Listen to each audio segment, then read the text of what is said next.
Este programa tem apoio cultural da CNM, Confederação Nacional dos Metalúrgicos. Começa agora mais um Entrevistas no Café do Sindicato dos Bancários, no centro de São Paulo. E a conversa hoje é com o jornalista Glenn Greenwald. Glenn Greenwald nasceu em Nova York em 1967. É jornalista, advogado constitucionalista e escritor. Radicado no Brasil desde 2005, vive no Rio de Janeiro. É casado com o deputado federal pelo PSOL, Davi Miranda, com quem adotou João e Jonathan. É um dos fundadores do The Intercept, uma agência de notícias que desde junho de 2019 vem publicando uma série de matérias sobre os diálogos secretos da Operação Lava Jato. São vazamentos de conversas no aplicativo Telegram entre o ex-juiz e atual ministro da Justiça, Sérgio Moro, o promotor Deltan Dallagnol e outros membros do Judiciário e instituições públicas, que revelam condução politizada e atitudes controversas, legalmente duvidosas, em todo o processo de investigação e acusação da operação. Antes de fundar o The Intercept, Glenn trabalhou por uma década na área do direito, lançou um blog e escrevia para o portal Salon e para o jornal britânico The Guardian, onde publicou o vazamento de documentos confidenciais do governo dos Estados Unidos sobre espionagem, corrupção e crimes de guerra.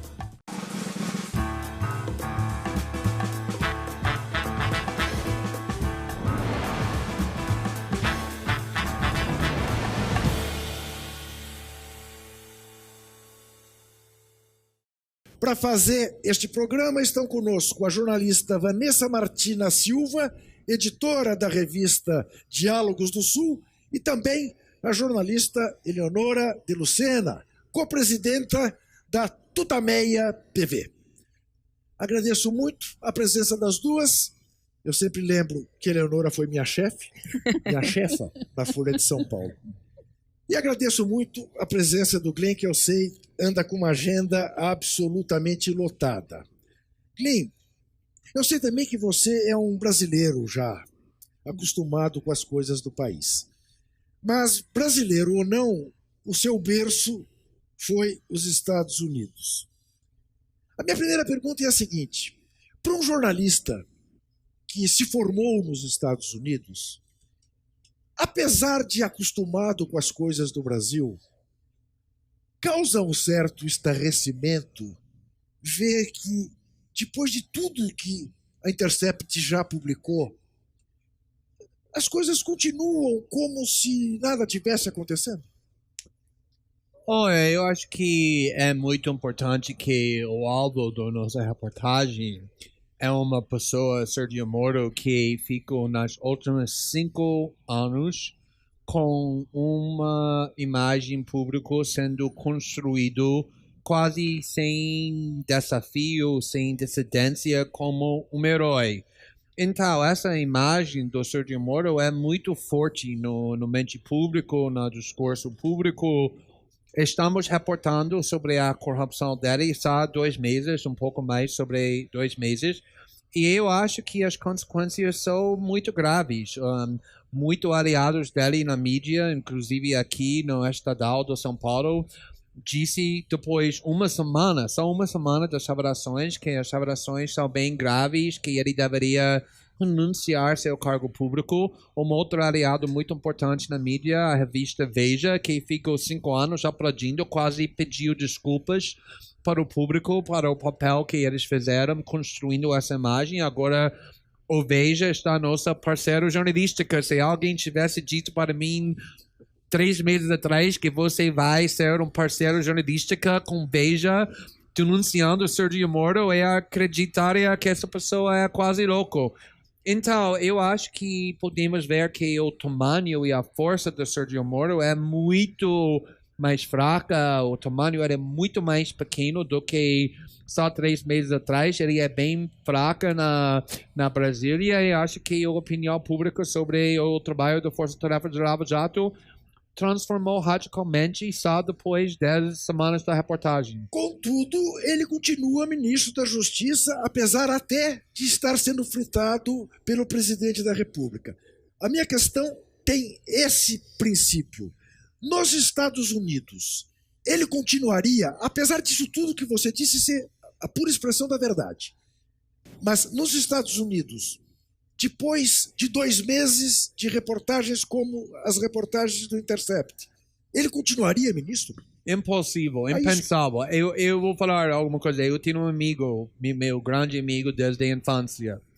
E ele é um advogado, mas não é um advogado muito famoso nos Estados Unidos. Ele trabalha em casos pequenos na cidade, não pequeno, mas não grande. E ele me ligou depois da primeira semana. Ele me disse, se qualquer juiz fizesse o que Sergio Moro fez, mesmo no caso muito insignificativo, inclusive para uma multa para, não sei, velocidade na carro, colaborando com procuradores em segredo, muito menos no caso mais influente, mais impacto, como condenado o ex-presidente da República que está liderando todas as pesquisas para a eleição presidencial, perderia seu cargo sem discutir, sem debater. Ele não conseguiu entender como isso não está acontecendo com Sergio Moro. Glyn, antes de passar para a Vanessa e para a Leonora, para que a gente saiba exatamente sobre o que estamos tratando, embora saibamos muito bem, mas para que quem nos vê saiba. Quando você entrevistou o ex-presidente Lula, você já sabia, já estava em andamento a checagem do material que vocês receberam? É um pouco difícil para falar isso, porque tem uma investigação pendente sobre alguém que está sendo acusado de ser nossa fonte, mas ainda não nada é provado. Então, eu tenho um pouco de hesitação a falar quando recebemos o material. É direito absoluto seu. Eleonora. Glenn, um dos pontos cruciais desse processo que a gente está vivendo nos últimos anos no Brasil diz respeito à interferência norte-americana, tanto na questão da Lava Jato, quanto na, enfim, a questão do pré-sal, os interesses estrangeiros no Brasil. Logo no início, nas primeiras mensagens que foram divulgadas pela Lava Jato, aparece um diálogo em que há uma menção aos Estados Unidos, ainda não muito clara. O que você pode dizer até agora sobre a ação norte-americana no golpe de 2016 e no processo político todo que se desdobrou a partir dali? É interessante porque, por um lado, a reportagem que eu fiz em 2013 e 2014 sobre a espionagem dos Estados Unidos é um assunto bem diferente do que a reportagem que estamos fazendo, mas na realidade tem uma ligação, uma conexão, que essa é a conexão, é que aqui no Brasil conseguimos revelar, denunciar que o Brasil era um das grandes, principais alvos dos Estados Unidos para a espionagem contra Petrobras, contra o presidente da República, contra a população brasileira, contra o Ministério das Minas e Energia. Então é óbvio que os Estados Unidos sempre teve um interesse muito forte nas políticas internas de todos os países nessa região, mas sobretudo o Brasil, por causa da importância, do tamanho do Brasil. E agora estamos vendo essa mesma coisa com Lava Jato, já público, que, por exemplo, a Força Tarefa da Lava Jato negociou um acordo com o Departamento da Justiça nos Estados Unidos sobre como o governo norte-americano vai receber bilhões de dólares de Petrobras e Odebrecht e outro dinheiro que, na realidade, é a propriedade do povo brasileiro sobre a parte do Lava Jato. E também essa questão do impeachment de Dilma, eu entrevistei a Dilma em 2016, a primeira entrevista, depois a Câmara votou para fazer impeachment contra ela. E eu perguntei a ela, você acha que é o governo dos Estados Unidos que está causando isso? E ela disse, eu não acho que eles estão causando, mas obviamente nada tão importante desse país pode acontecer sem a aprovação dos Estados Unidos. E conseguimos reportar, por exemplo, que líderes do PSDB no Senado, que estava liderando o processo do impeachment contra Dilma, estava viajando o tempo todo. Pode ser coincidência, mas acho que obviamente não, porque eles precisaram a aprovação do governo dos Estados Unidos. Nada importante acontece nesse país sem a aprovação do governo dos Estados Unidos. Vanessa. Glenn, você foi fundamental na revelação dos documentos filtrados pelo Snowden. E ali a gente teve o caso, por exemplo, da espionagem da Petrobras, a gente teve a revelação dessa vigilância dos cidadãos. E hoje nós temos uma realidade em que os cidadãos são vigiados por empresas, em que a Petrobras está sendo fatiada e vendida para empresas estrangeiras. Então você teme que esses documentos da Lava Jato, apesar da gravidade deles, acabem numa situação como essa, assim? Então tem muito estardalhaço na hora que é divulgado, mas depois é colocado pano quente e nada acontece? Eu acho que eu, às vezes, preciso falar isso para mim também, porque às vezes eu não tenho muita paciência. Eu quero divulgar informação e quero ver resultados fundamentais de imediatamente, mas, na realidade, quase nunca dentro do processo político funciona assim, porque essas instituições são muito fortes, são muito construídos, como eu estava falando sobre a imagem pública da Sergio Moro. Não vai destruir a imagem pública do Sergio Moro, mesmo com reportagem muito forte, com 2 meses, quando foi construído durante 5 anos. Então, por exemplo, nos Estados Unidos, com a reportagem do Snowden, às vezes as pessoas me perguntam: ok, você fez um escândalo grande, foi uma história muito polêmica, todo mundo estava discutindo seu jornalismo, mas na realidade quem mudou? O NSA está funcionando ainda, está espionando todo mundo, mas quem mudou é como pessoas pensam. Agora, por exemplo, milhões das pessoas estão usando ferramentas de criptografia para proteger sua privacidade que em 2013 ninguém estava usando. Isso deixa muito mais difícil para o governo norte-americano invadir a privacidade das pessoas. Também quem mudou? Governos no mundo todo agora estão construindo tecnologia para proteger a privacidade. Sim, o NSA ainda existe, mas tem muitas medidas contra isso. A mesma coisa, por exemplo, com Sergio Moro. Sim, depois de 2 meses ainda ele é o ministro da Justiça. Não foi demitido, não foi pressionado para sair, mas ele é uma figura muito mais fraca. Também, Deltan Dallagnol, ele está segurando com muito fina, muita fraqueza o cargo dele. Então, eu acho que essas mudanças são sutis. Obviamente, eu quero alguma coisa mais dramática também, mas geralmente mudanças mais importantes acontecem com o tempo e na forma sutil. E acho que estamos vendo isso com o Vaza Jato também. O papel do jornalista é fazer com que a sociedade tenha acesso à informação verdadeira. Não é, evidentemente, dirigir países, é fiscalizar governos. E é como disse o Glenn. A sociedade informada trata de se defender diante daquilo que é a ameaça. O Glenn, a Eleonora fez referência aos Estados Unidos, que, de certa forma, sempre esteve presente nisto tudo. Mas um grande ausente que começa a aparecer é o sistema bancário brasileiro. Porque era muito curioso, todas as pessoas que têm perguntas a fazer faziam essa pergunta. Mas essa dinheirama toda está passando por onde? Não é? Como é que esse dinheiro circula? O sujo e o limpo. E agora começa a aparecer o sistema bancário. Você diria que aparecerá mais? Que teremos mais evidências de como o sistema bancário brasileiro, os grandes bancos do país, quase monopolistas, tem participação em toda essa operação? Olha, é difícil discutir reportagem que ainda não publicamos, porque como jornalista você sabe, é muito fácil errar. Eu aprendi essa lição muitas vezes durante a época do Snowden, quando eu li um artigo, eu estava muito animado sobre isso e fiz uma entrevista o dia depois e eu discuti esse documento, mas errei um pouco porque o processo editorial é muito importante para checar, para editar, para confirmar que tudo está certo, e se eu errar, tudo vai ser usado contra mim. Mas o que eu posso falar sobre isso é que já publicamos, por exemplo, documentos mostrando que, na realidade, o setor bancário, os bancos grandes aqui, foram protegidos para o processo do Lava Jato. Quase não tinha nenhum processo contra bancários. E Banqueiros.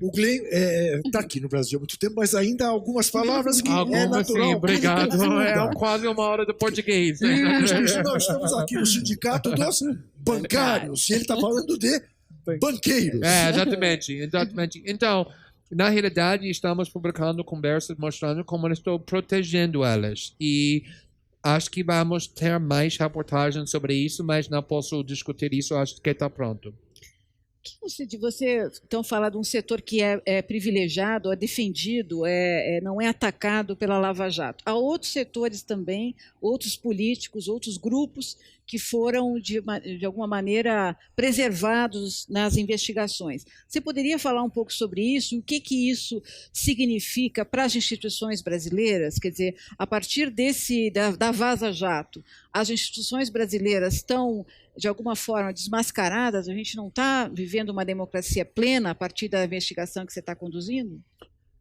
Eu lembro muito bem, no caso do Snowden, publicamos artigos que, na minha opinião, era muito importante, mas não recebeu a atenção que eu achei que mereceu. E, às vezes, isso por causa de eventos aleatórios, pessoas estão prestando atenção para outras coisas, mas às vezes tem motivos mais sinistros, talvez, a gente pode falar. Neste caso, eu acho que o artigo, a reportagem que nós fizemos até agora, que não recebeu a atenção que merece, é a reportagem quando conseguimos mostrar que o Sérgio Moro mandou que o ex-presidente Henrique Cardoso seja protegido. Por quê? Porque ele é um aliado importante do Sérgio Moro e o trabalho do Lava Jato, e não queria merendar ele. Isso, para mim, é um crime. Escolhendo quem vai processar, quem não é seu aliado político, e quem vai ser protegido porque ele é seu aliado político.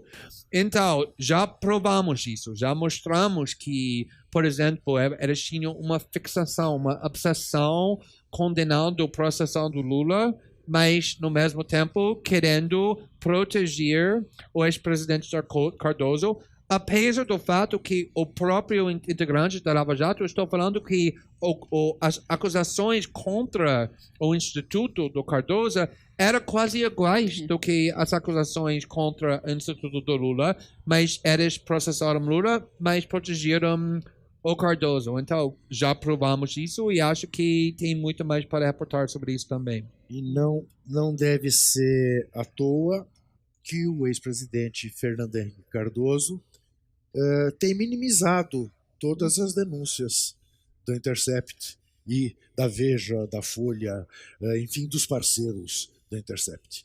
A gente vai fazer um breve intervalo e volta em seguida com a Vanessa. Até já.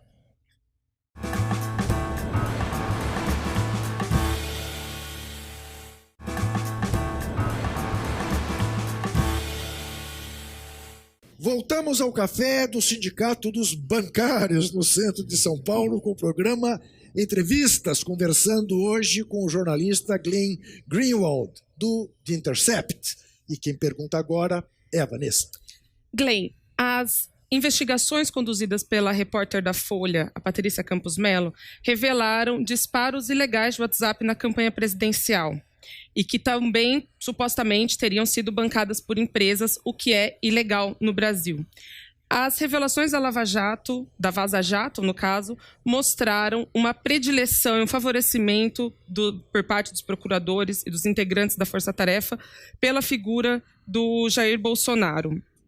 E a gente teve todo o escândalo mundial da Cambridge Analytica revelando que dados foram utilizados em todo o mundo para favorecer determinados candidatos e prejudicar, fraudar eleições mundialmente. Você considera que, diante desses apontamentos, a eleição do Jair Bolsonaro poderia ser questionada?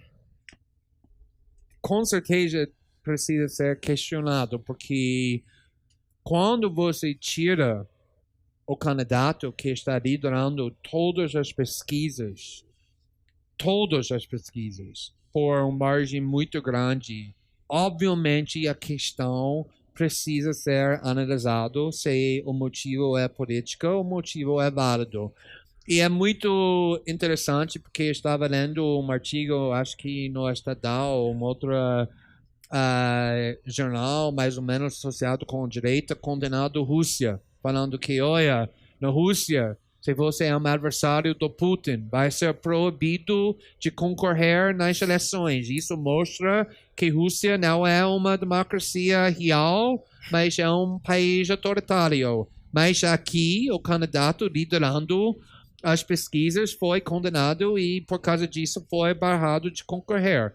Obviamente, o próprio Lula fala, olha, se eu seja um criminoso e eles podem provar isso no processo justo, eu mereço ser punido, eu mereço ser barrado, mas que estamos mostrando, na minha opinião, sem dúvida, além de debate razonável, e que o processo que condenou Lula não era um processo justo, viola todas as regras fundamentais para ter um sistema legal que é justo. Então, só essa parte, além de tudo que você disse sobre como a campanha do Bolsonaro foi financiada de forma ilegal e fake news espalhado no WhatsApp, além de tudo isso, simplesmente o fato que o adversário principal do Bolsonaro foi condenado para um processo que não era justo por pessoas que obviamente tinham a preferência explícita para derrotar o partido do Lula, já botou em dúvida a legitimidade da vitória do Bolsonaro. Pois então, Len, você fez referência, eu sei bem o que é isso, ao fato de que houve diversas reportagens que você fez, neste caso e em casos anteriores, em que você esperava uma enorme repercussão e, por circunstâncias, não houve essa repercussão, né? Eu, às vezes, fico me perguntando, embora seja contra teorias da conspiração, se não puseram fogo na Amazônia para ver se mudam o foco da discussão aqui no Brasil. Mas, enfim, não faz 2 semanas, 18 juristas de absoluta relevância no mundo, uma das quais apontada pelo senhor Deltan Dallagnol como a maior autoridade em corrupção no mundo, e outro, por coincidência, marido dela, professor em cuja sabedoria o ministro do STF, Barroso, bebe a sabedoria, dizendo que a prisão do Lula era um escândalo do ponto de vista da justiça. E a repercussão foi deste tamaninho. Te surpreende a pouca capacidade de indignação que ainda existe no Brasil? Eu acho que naquela casa foi muito interessante porque eu entrevistei o professor Bruce Ackerman, do Yale, depois ele assinou essa carta. Também estou entrevistando agora outros especialistas no direito e o mundo jurídico que também assinaram essa carta, e vamos publicar isso muito logo para enfatizar a importância dessa carta. Mas eu acho que no caso do Lula é quase que a sociedade brasileira simplesmente aceitou que o Lula está na prisão e não quer debater essa questão mais. Eu lembro o caso que o evento que até agora é muito perigoso, na minha opinião, era quando o STF no ano passado estava decidindo o pedido do habeas corpus do Lula e tinha generais no exército que foi no Twitter quase mandando uma mensagem para os ministros do STF, quase ameaçando eles. Olha, se você solta o Lula, vamos reagir.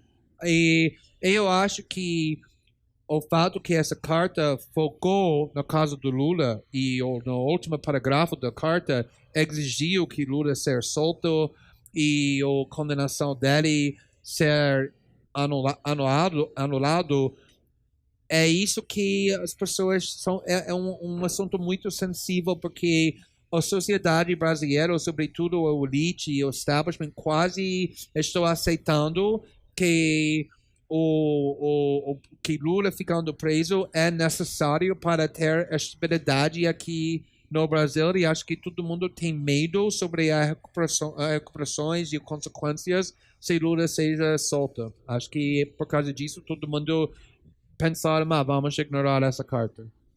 Queria que você falasse um pouco sobre o papel da mídia nesse processo todo, uma mídia que parte dela está associada agora ao trabalho do Intercept. Como é que você avalia que a mídia tem acompanhado desde 2016 ou antes esse processo todo e agora com as denúncias do Intercept? Olha, é uma crítica muito duro, muito feroz da grande mídia aqui no Brasil. Na realidade, obviamente, em 2013 eu trabalhava com o Globo, com a revista Época, com o Fantástico também, porque naquela reportagem não era muito polêmica politicamente aqui no Brasil, então consegui trabalhar com Globo porque queria maximizar o impacto. Eu achei que era minha obrigação para a minha fonte. Mas em 2016, para ser honesto, eu estava chocado. Talvez, não sei, é porque não estava prestando atenção, talvez porque o comportamento da mídia era mais severo do que nunca, como o comportamento da grande mídia, como a questão do impeachment da Dilma. Não tinha quase nenhuma dissidência, nenhuma debate sobre essa questão tão importante para qualquer democracia. Se vamos fazer impeachment contra o presidente eleito. E foi exatamente isso quando eu decidi que vou criar o Intercept Brasil para fazer o tipo de jornalismo que eu achava está faltando aqui. Então, obviamente, a grande mídia estava um aliado do Sergio Moro e Lava Jato nos últimos 5 anos, não só por causa da ideologia, mas também porque o modelo do lucro do mídia brasileira aqui era receber vazamentos da Força Tarefa da Lava Jato sem gastando nenhum recorte, sem fazendo uma investigação. Então, o Jornal Nacional recebe, e vamos reportar muito sobre isso logo, recebe vazamentos da Força Tarefa da Lava Jato. Essa política foi acusado na delação por essa outra pessoa. E o Bonner anuncia, assista no Jornal Nacional, temos uma notícia muito importante sobre corrupção. E a audiência é enorme, então o Globo está lucrando muito sem fazendo jornalismo. Então, o papel do jornalismo, do mídia brasileiro aqui, era quase parceiros com Lava Jato e Sergio Moro. Não jornalistas, com exceções, o Folha de São Paulo estava questionando um pouco também os jornalistas independentes, mas quase nada. Então, nossa estratégia desde o começo é como nós vamos superar esse fato. Nós não queríamos ficar isolado, nem sendo atacado pela grande mídia, porque estamos denunciando seu herói, Sergio Moro, e denunciando o projeto que está muito importante para o lucro da mídia brasileira. Então, nossa estratégia era para convidar os grandes mídias para participar no nosso jornalismo, convidando eles para ter acesso para esse arquivo, para reportar isso junto com nós. E por causa disso, eu acho que o grande mídia, exceto o Globo, estava fazendo o papel do jornalismo com nossas revelações, reportando no conteúdo, mostrando a importância e fazendo um bom trabalho, mas acho que sem nossa estratégia para envolver elas junto com nós, não seria assim. Só para uma coisinha rápida. Você lembrou dessa parceria com o Globo no início de 2013? Por aí eu lembrei agora, quando você estava falando, daquelas últimas cenas do Citizen Four, em que os arquivos são destruídos à marretada, né? Que fim levou aquilo? Né? Por que isso foi destruído? Em que medida a gente pode ter agora a certeza de que tudo vai ser revelado? Ou tem alguma coisa que não será revelada? Não, nós não somos Wikileaks, por exemplo. Eu acho que tem muito material dentro do arquivo que nós temos agora que não deve ser publicado, porque não tem relacionamento com o interesse público. É sobre a vida pessoais das pessoas que estão usando o Telegram, ou vida privada, ou só fofoca. Queremos só reportar notícias no interesse público.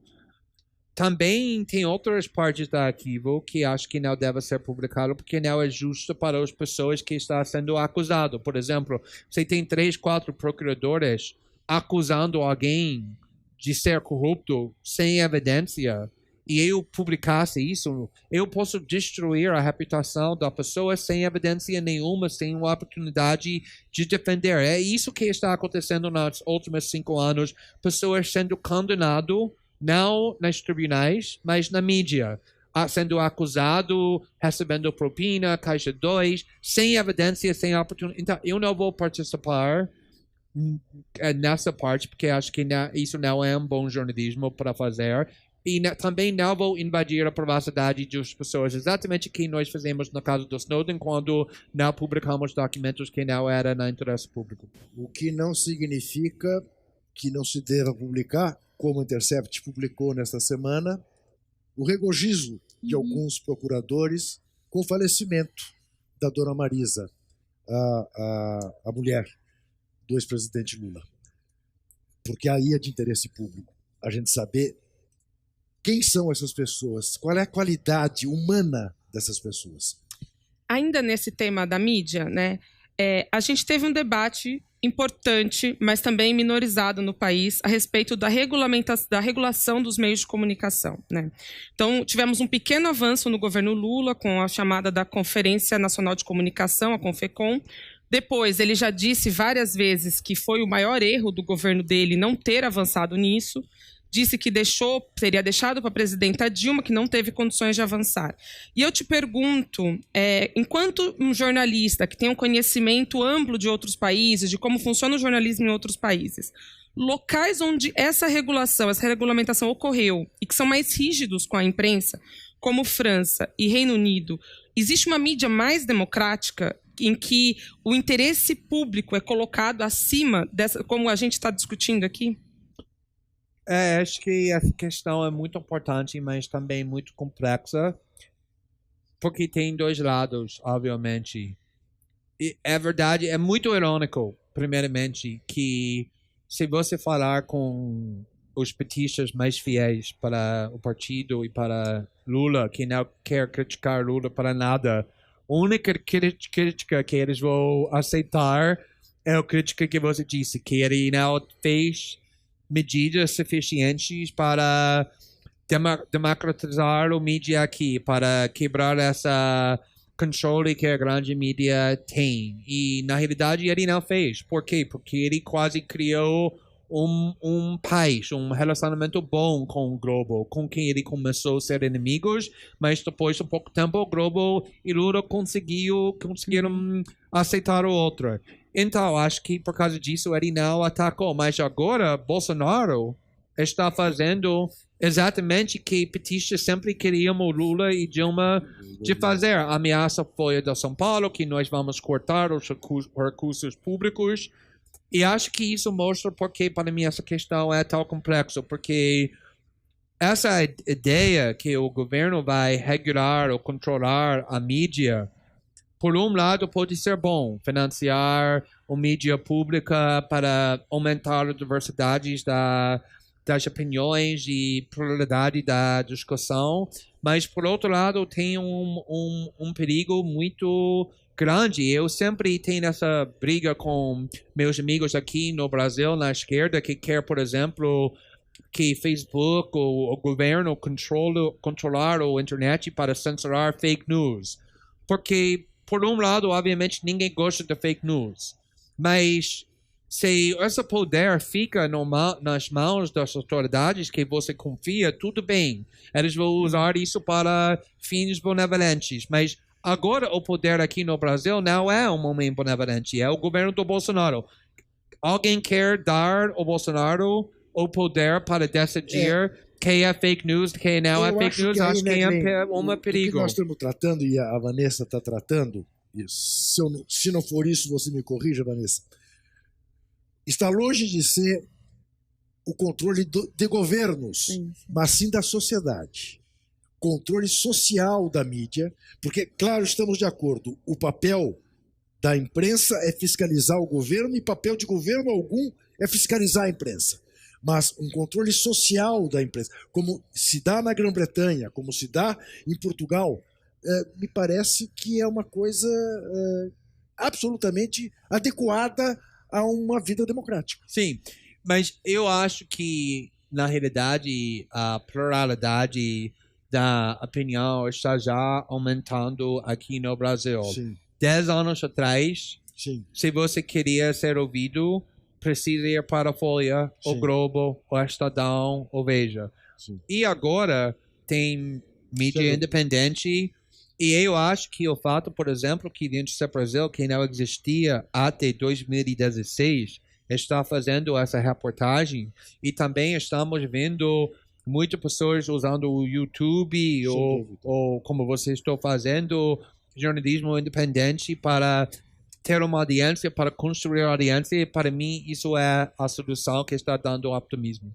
Chega a ser uma ironia, né? A gente usar o adjetivo jornalismo independente. Não existe jornalismo se não for independente. Eu preciso fazer mais um rápido intervalo, mas antes, você que acompanha a TVT e quer ajudar a manter esse canal e a Rádio Brasil Atual no ar, contribua com o nosso financiamento coletivo. Aqui a gente não faz crowdfunding, a gente faz vaquinha virtual. Colabore, acesse catarse.me/TVT e faça uma assinatura, porque nós voltaremos em seguida.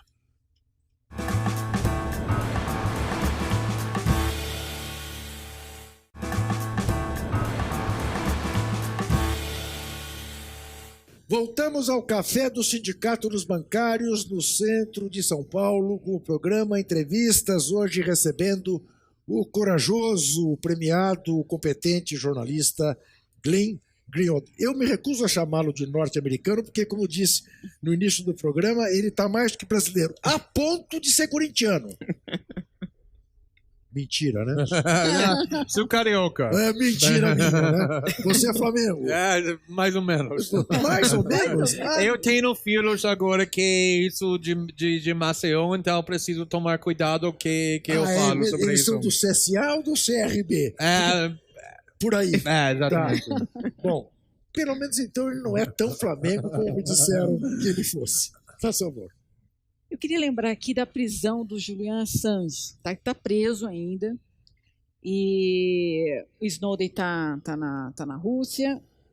Eu queria lembrar que esses dois personagens, aliás, o Chomsky comparou Assange ao Lula, os dois presos políticos talvez mais importantes que no globo. O que isso significa, o que isso diz sobre a democracia e as instituições globais? Quer dizer, a opinião pública ou a mídia global também coloca a questão do Assange, a questão da divulgação dessas informações, tenta esconder isso. Como é que você vê a mídia global encarando essas divulgações e essas prisões? Em que medida isso te atemoriza? Porque são dois personagens dos quais você esteve tão próximo.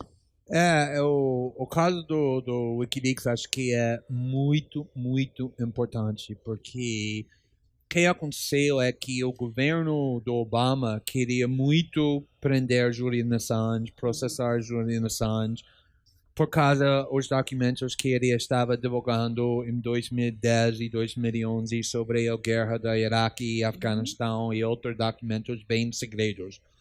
O problema para o governo Obama é que eles não conseguiram resolver essa questão. Como pode prender e processar Julian Assange para publicando esses documentos sem prendendo e processando The New York Times e The Guardian e El País que publicaram os mesmos documentos. Então, o que eles tentaram de fazer é provar que Julian Assange não simplesmente recebeu documentos na forma passiva, mas participou com sua fonte, Chelsea Manning, para obter esses documentos, mas não conseguiram encontrar nenhuma evidência que ele fez isso, então desistia com esse processo. E também Julian Assange tinha outros problemas legais, então eles pensaram, tudo bem, vamos deixar ele com esses outros problemas.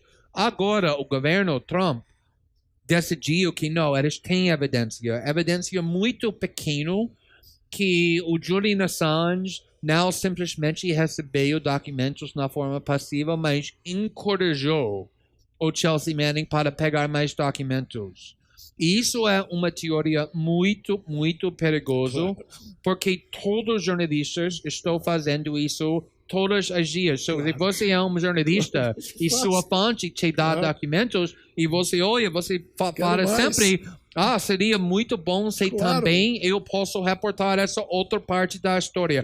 Agora o governo dos Estados Unidos está criminalizando jornalismo investigativo na forma que, na realidade, quando, por exemplo, começamos trabalhando com nossa fonte, neste caso, nossos advogados disseram, olha, a coisa mais importante é que não pode encorajar nem falar nenhuma palavra que pode ser interpretado como você está participando neste processo. Você pode só receber. E, na realidade, tinha muitas vezes quando eu queria pedir outra informação e eu não pedi, porque eu sabia que o governo Bolsonaro vai copiar esse processo. Eu quero deixar claro publicamente que você é muito mais cuidadoso do que eu, porque eu peço. Não, mas eu queria, mas isso limitou o jornalismo que, na realidade, eu deveria de fazer. E o problema é que nos Estados Unidos, 5, 6, 8 anos atrás, a direita norte-americana odiava Julian Assange porque ele estava vazando documentos sobre o governo Bush.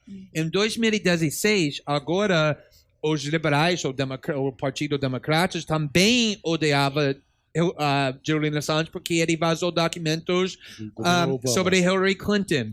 Então, eles estão esperando isso, que Julian Assange é uma figura muito deletéria. Exatamente, para processar injustamente e criando um precedente que vai destruir a liberdade da imprensa, não só nos Estados Unidos, mas obviamente muitos governos, inclusive aqui no Brasil, estão olhando para esse exemplo, pensando, vamos fazer a mesma coisa. Obviamente, o governo dos Estados Unidos criou leis muito repressivas que fala, por exemplo, se você trabalha dentro do governo dos Estados Unidos e você descobre crimes sendo cometidos pelas pessoas mais poderosas, e você vaza documentos que o governo disse que são segredos, você não pode vazar. E você vai para o tribunal e você está sendo processado criminalmente. Obviamente, o exemplo mais famoso é Daniel Ellsberg, que vazou os papéis do Pentágono, que mostrou que o governo dos Estados Unidos estava mentindo durante muitos anos sobre a guerra da Vietnã. E o Daniel Ellsberg queria entrar ao tribunal e admitir, sim, eu vazei esses documentos, mas eu estava justificado porque eu descobri que o governo dos Estados Unidos estava mentindo, estava sendo corrupto. Mas a lei que eles criou disse que isso é proibido para usar seu motivo. Se você vaza documentos segredos, você é culpado sem o direito para justificar. Então, isso é o caso do Edward Snowden. Ele não tem a capacidade para justificar. Sim, mas voltando a você, você, pelo que está dizendo, de certa maneira, se sente mais livre para trabalhar aqui no Brasil do que se você estivesse lá fazendo o tipo de trabalho que você faz. Naquela época foi muito irônico porque em 2013, em 2014, eu estava fazendo a mesma coisa que estou fazendo agora. Então, eu recebi documentos obtidos na forma ilegais, vamos presumir que isso é a nossa casa agora. E Ninguém no Brasil, nenhum jornalista, nenhum político, eu fui 2 vezes para o Senado, disse que você está fazendo é criminoso ou antiético porque a reportagem que estamos fazendo foi para o benefício do Brasil. É só agora que pessoas estão falando no Senado, quando eu fui para o Senado, também para a Câmara, tem membros do Congresso falando, vamos chamar a Polícia Federal, essa cara deve ser preso antes ele sai. Mas em 2013 ninguém disse isso. Você já recebeu alguma crítica de algum jornalista que você respeitasse? Às vezes tem jornalistas, por exemplo, questionando... Não, eu não posso passar por exemplo assim, eu não quero... Eu tenho certeza que, pelos que eu li, tenho certeza que não. Não, mas olha, às vezes eu olho para um artigo que publicamos e penso, talvez seria melhor para fazer isso de uma forma diferente. Mas, na realidade, é interessante porque é um pouco... Nos Estados Unidos, durante a reportagem dos Estados Unidos, a maioria da mídia estava meio apoiando, mas não todos. Tem alguns falando que deveria ser preso. Aqui no Brasil, quase a grande mídia está nos apoiando, com a exceção do Globo, mas mesmo o Globo não está falando que ele deveria ser preso. Sim, então... mas há jornalistas, os jornalistas que viraram políticos, você, por exemplo, recebeu elogios para pôr no seu currículo da deputada Joyce Hasselman. Sim. Não é isso? E outros mais ou menos do mesmo estilo dela. Olha, quando eu penso sobre quem tem credibilidade para opinar sobre jornalismo, uma pessoa que foi expulsa da profissão por causa de plágio continua, não é em cima da lista que as pessoas que estão ouvindo. Então, o fato que ela e pessoas como ela estão me criticando não está me impedindo de dormir. Só lembremos que ela fez a biografia de Sérgio Moro. Glenn. Sem falar com Sérgio Moro, sem falar com ninguém. Não precisava. Glenn, eu tenho muitos amigos que são estrangeiros morando no Brasil e eles estão com medo agora, a partir da publicação da portaria 666 pelo Sérgio Moro. Tem medo de um aumento da xenofobia e de uma perseguição por algum ativismo, algo que eles possam vir a fazer. Você chegou a declarar que isso era um terrorismo por parte do governo brasileiro e que era feito para te afetar, né? E ali, nessa portaria, a gente tem termos como a deportação sumária por ser perigoso, ser uma pessoa perigosa, o que é muito genérico e muito vago e permite muita interpretação. Você acha que essa ação nos leva para um caminho bem perigoso enquanto uma nação supostamente democrática? Com certeza. Eu acho que, por exemplo, naquele dia, quando o Sérgio Moro acordou e decidiu, por motivos que até agora não são muito claros, que ele vai decretar o poder que ele tem para expulsar estrangeiros sem processo, na forma sumário que ele pode simplesmente decidir. No começo, a pessoa estava pensando que talvez é sobre mim. Ele negou. Ele disse porque sou casado com brasileiros, que tenho filhos brasileiros, essa portaria não pode ser usada contra mim, que tecnicamente é verdade. Mas, às vezes, pode criar um clima quando você está mostrando o seu poder, quando você está intimidando pessoas. Olha o poder que nós temos. Então, se você seja um estrangeiro, você deveria tomar muito cuidado, porque nós podemos te expulsar qualquer minuto. Então, às vezes, sem usar essa portaria, pode ter muito efeitos. Exatamente isso. Estrangeiros que estão aqui sendo casados com brasileiros, sem ter filhos brasileiros, obviamente agora tem medo, pensando, se eu manifestar contra o governo Bolsonaro, eu posso ser expulso. Eu acho que o motivo é exatamente isso, criar esse clima da intimidação. Trump e Bolsonaro, os dois têm diferenças e semelhanças. Quem, do ponto de vista da liberdade de imprensa, é mais preocupante, na sua visão? Eu nunca gostei dessa comparação, por exemplo, entre Trump e Bolsonaro, que na realidade a mídia norte-americana, a mídia na Europa estão fazendo, sabe, porque é muito simples entender. Eu acho que Bolsonaro é uma figura muito mais perigosa do que Trump, porque Trump é simplesmente uma oportunista, ele não tem uma ideologia. Ele, por exemplo, estava apoiando Bill Clinton, Hillary Clinton, o vida todo. Ele está doando dinheiro para os democratas, ele está apoiando LGBTs e, de repente, ele viu uma oportunidade e ele fez isso como um oportunista. Para mim, isso é menos perigoso do que uma cara como Jair Bolsonaro, que tem uma ideologia muito fixa, muito forte sobre poucos assuntos, mas muito fixa durante 30 anos. E mas eu acho que... Como é que você define essa ideologia? Eu acho que tem muitas pessoas lá fora do Brasil que ainda não estão entendendo isso. Eles estão entendendo o Bolsonaro como um parte da nova direita. Por exemplo, Donald Trump, Marine Le Pen, Nigel Farage no Reino Unido. Ele não é assim. Por exemplo, ele fala o tempo todo sobre comunismo, comunistas e contra LGBTs. O direita extremista na Europa, também Donald Trump, nunca fala comunismo, nunca fala contra LGBTs. Ao contrário, eles estão tentando explorar, por exemplo, LGBTs, porque a preocupação deles é estigmatizar e atacar muçulmanos e imigrantes. O Bolsonaro tem essa mentalidade da Guerra Fria. Ele está lutando contra comunistas como estamos nas 60s. E isso é muito preocupante, na minha opinião, porque foi crimes contra a humanidade horríveis que foram feitos no nome desta causa. E também outra diferença é que nos Estados Unidos é uma democracia muito mais velha, obviamente, do que o Brasil. E por causa disso, as instituições que protegem as instituições da democracia são muito mais fortes do que as instituições aqui. Posso só... já que você entrou nesse tema da questão LGBT, você tem sofrido muitos ataques pela sua vida, né? Ameaça a sua vida, dos seus filhos, do seu companheiro. E muitas das coisas que a gente vê num nível muito desumano e muito virulento, assim. Você acha que parte dessa agressão e dessa forma de agir tem a ver com o fato de você ser homossexual e ter um companheiro? Totalmente.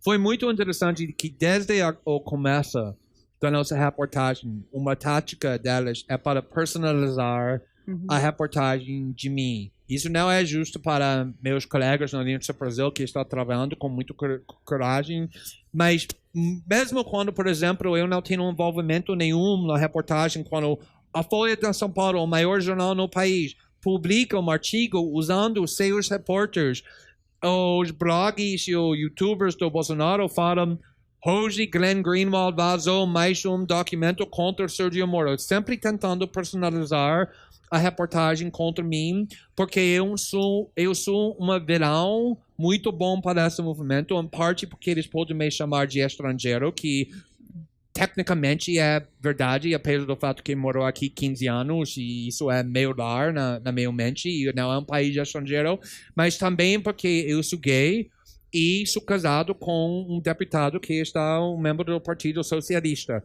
Então, esse fato que nós, desde o começo, o meu marido e eu, nós queríamos usar nossa plataforma pública para mostrar, por exemplo, a juventude LGBTs, que esse ódio que está sendo estimulado contra elas e as mentiras, você vai ter uma vida sem felicidade, sem alegria, sem família, solidão, é uma mentira. Então, estamos usando essa plataforma. Olha, nós somos uma família, nós somos um casal casado 15 anos, temos 2 filhos lindos, temos uma família completa, mas, por outro lado, com certeza, eles estão usando isso para estimular ódio contra mim, porque grande parte do movimento do Bolsonaro é estimulando e sendo impulsionado para ódio contra LGBTs. Então, o fato que o jornalista, no centro dessa reportagem, eu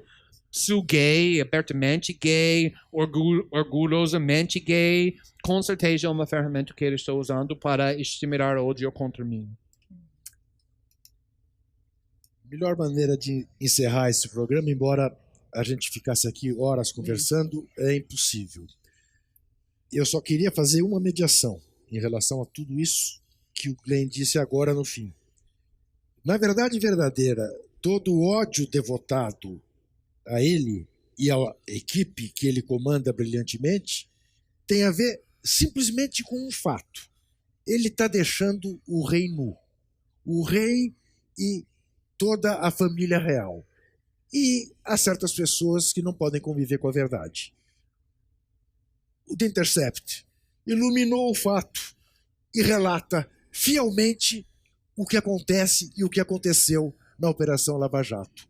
Isso é imperdoável para os bolsomínios, que aí se revestem de todas as suas características homofóbicas, como você está cansado de saber.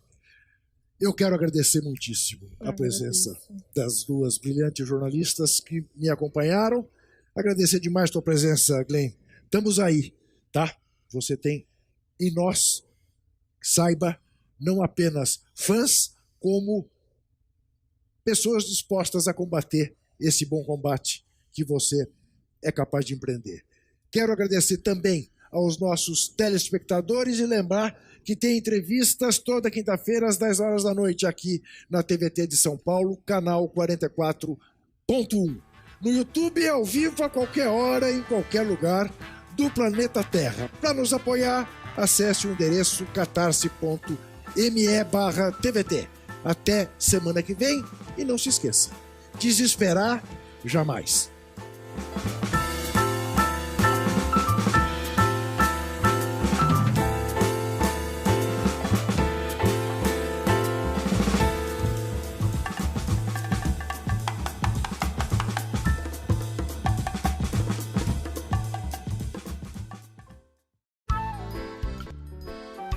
Este programa tem apoio cultural da CNM, Confederação Nacional dos Metalúrgicos,